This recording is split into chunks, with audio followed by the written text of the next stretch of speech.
My name is Caren. I'm the lead vet tech here at Manchac Village Veterinary Care. Today I'm going to show you how to give subcutaneous fluids to your pet at home. There may be many reasons why you need to give your pet subcutaneous fluids at home. For renal support for your cats especially, maybe if you need to give supportive care for your dog that's having GI issues, or a pet that's not eating well. Adding subcutaneous fluids can really help with hydration. Another reason that you can give it at home is to help reduce stress and anxiety, especially if they have that coming to your veterinary clinic. There are a few components to your subcutaneous fluid setup. You have your bag, your primary set, and your extension set, and your needles. Your extension set adds extra length. If you don't need that extra length, you can always take off your extension set and apply your needle to the end of the primary set. Now your needles, you will go home with 10 complimentary from us. The most common used needle gauge is 20 gauge. There is a smaller one, 22 gauge, and there are bigger ones. The bigger the needle gauge, the quicker the subcutaneous fluids are administered into your pet. This is my assistant Peggy Pegleg. I'm going to use her to show you guys how to give subcutaneous fluids at home. Now the first thing I'm going to do is, because she's so close to me, I'm going to take off this extension set. This gives me less line to push subcutaneous fluids through, so hopefully we get it done quicker. Now this needle here, I'm going to take off this top, and it is now sterile. I'm going to place it here and screw it on the end of the primary set. Now your subcutaneous fluid bag contains 1,000 milliliters of subcutaneous fluids.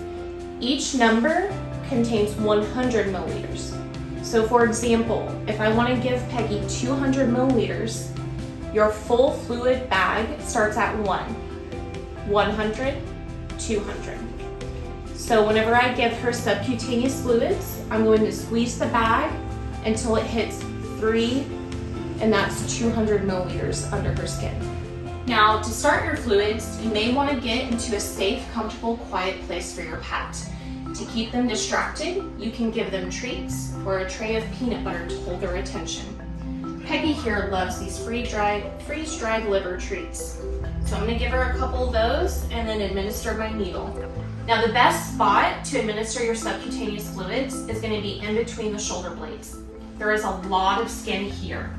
Now when you feel the shoulder blades, you're going to lift up, and there's going to be a little area here called a tent that you can place your needle in. So I'm going to take my needle off here. The bevel is going to be up. I'm going to grab her skin and give that to her. Now she is very distracted with these treats, so she's doing very well. Now on your line, you have a clamp.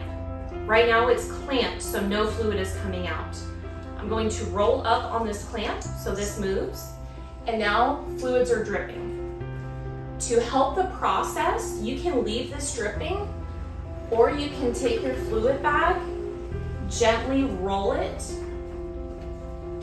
to where you squeeze it and this goes quicker. And she's doing very well. She's moving a little bit, but it's staying under her skin. As long as she's distracted and doesn't run away or get spooked, we're good. All right, now we're finished with Peggy's subcutaneous fluids.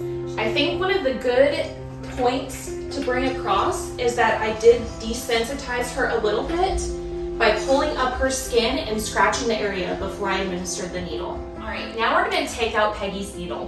Before you do that, you want to clamp the line. So we're going to roll it here, and it doesn't move. Now we're going to take out her needle, and you want to put a little compression onto the site. Sometimes fluids will leak out to that area, so just applying pressure for maybe 30 seconds will help. And then you will cap your needle and leave this needle on the line. Next time you give Peggy subcutaneous fluids again, you're going to dispose the needle and administer a new one. This is my other assistant, Petey. He's our clinic cat. Now, giving subcutaneous fluids to cats can be difficult. The easiest way I find to give fluids is to have them in a confined, safe, quiet area. I feel like the best way is on your couch, using the ledge of your couch on one side and you on the other to have them in a nice confined area. What I'll do is give Petey some treats. And then he's nice and comfy here, so I can pull up his skin and give his subcutaneous fluids while he's hanging out with me. And that's how you give subcutaneous fluids at home. If you continue to have difficulty, you're more than welcome to schedule a technician visit, and our technicians will administer fluids on your pet for you.